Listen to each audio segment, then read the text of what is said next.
You know, I got this collar like this so you can realize, in case it's hard to pay attention to words that aren't often spoken, that it's a different video. This area that I'm about to leave there's a scenario, for example, that recently presented itself a few weeks ago. And it's a place where it's a very small community, but they have an awesome community hall. Awesome place for me to give multiple programs, even the ones that I would find, let's say, less important, but the community would more likely want to participate in.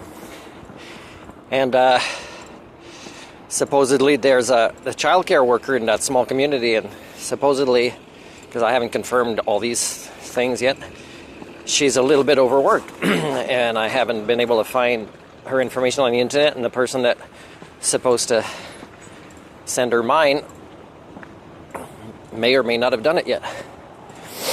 But it's a place where it's seniors managing this place, and there's a lot to do. Like it's got a yard with a playground. It's pretty big. There's a lot to do. It's clean and everything, but eventually, you know, if they don't recruit or collaborate or cooperate with younger people ready to reinvest in that community, then they will start burning out and not do great and be impatient and not realize, hey, we've got this great responsibility of a great environment for such potential and opportunity.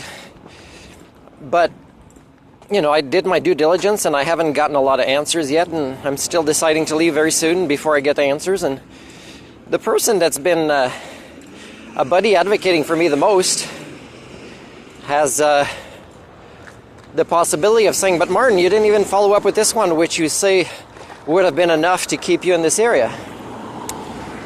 And then, because, you know, she probably doesn't want to lose me and has some friend to hang out with. But then I would say, you know, I've picked up red flags. What? Why? But if you don't try, and then I would say, well, you want to hear what the red flags are? And give me your opinion. And the red flag could be particular personality types and patterns I picked up in a short time, assessing a psychological profile of, let's say, the two most important decision makers for this potential collaboration, if there isn't any more that would add. And it's the same thing that happened with another seniors group that she and others were trying to get me into behind the scenes, because, you know, they are ladies and it's the men kind of unofficially dominating, although that's not part of the bylaws, you know. So the psychological profiling of this other place that would have been enough to keep me in this area, I would explain this and she would say, yeah, that makes sense. Yeah, that would probably happen. And again, you know, it would be like, but she might say, but it's still worth trying.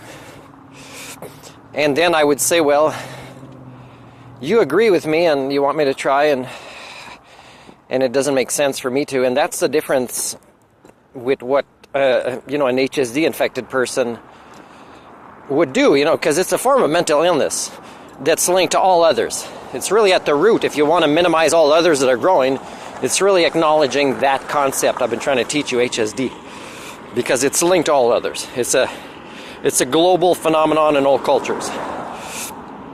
And the psychiatrists have helped spread it. Actually, they don't understand that the concept of deviating from the norm has been, in big part,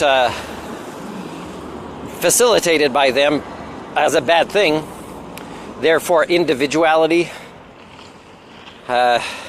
being unique, you know, being a non-automaton really is an indirect, unconscious diagnosis of the path of least resistance of psychiatrists. They've been promoting this.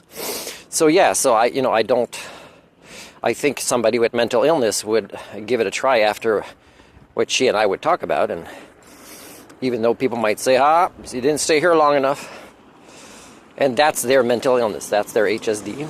I don't need to prove it again, right? Because I've proved it many times already. Then, I've documented this will happen. I mean, I'm having so many conversations online right now with Jordan Peterson's supporters where in the vlog it says his followers act like this.